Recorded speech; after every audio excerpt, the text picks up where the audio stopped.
जब हम हिंदी साहित्य की ओर आते हैं तो हम देखते हैं कि भारतवर्ष में संस्कृत की इतनी समृद्ध परंपरा थी।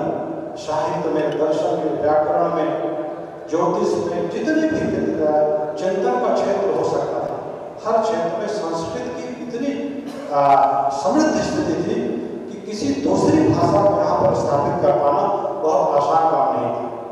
उन परिस्थितियों में जब सूर, कबीर, तुलसी, प्रसाद, निराला, बन, महादेवी वर्मा ऐसे महापुरुष जब इस धरती पर आए, जिन लोगों ने संस्कृत के समकक्ष ही हिंदी को स्थापित करने का प्रयास किया और बहुत कुछ इसमें सफल भी रहे और काल परंपरा में संस्कृत कमजोर हुई तो हिंदी को और अधिक महत्व भी मिला। तो निश्चित रूप से ये हमारी ज्ञान परंपरा को हम लोग आगे बढ़ाएं और ले जाए आगे।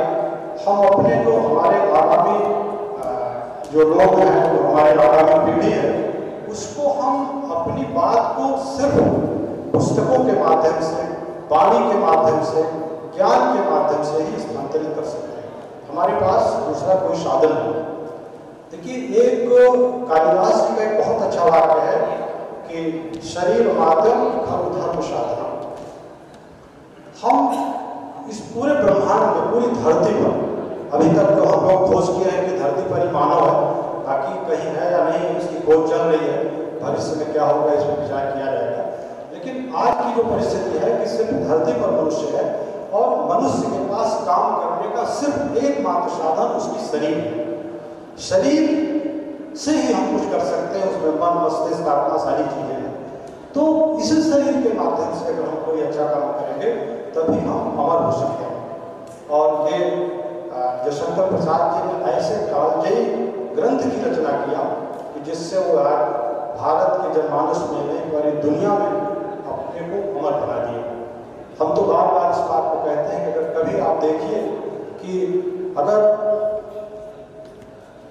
पुरस्कार देने की बात आती तो एक नहीं, अगर केवल कामायनी पर उनको इतने पुरस्कार मिल सकते थे कि शायद दुनिया में शायद किसी साहित्य के मिल पाते, इतना अच्छा उन्होंने लिखा है। लेकिन चूंकि हिंदी का उतना पूरी दुनिया में प्रचार नहीं हो पाया, इसलिए उसको बहुत सारे ऐसे पुरस्कार हैं वो नहीं मिले। लेकिन ये सब महामानव हैं, ये किसी भी पुरस्कार और किसी से बहुत ऊपर है, क्योंकि बहुत कुछ अभी बहुत सारे वक्ता हमारे बाकी हैं।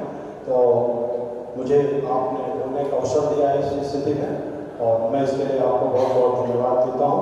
धन्यवाद।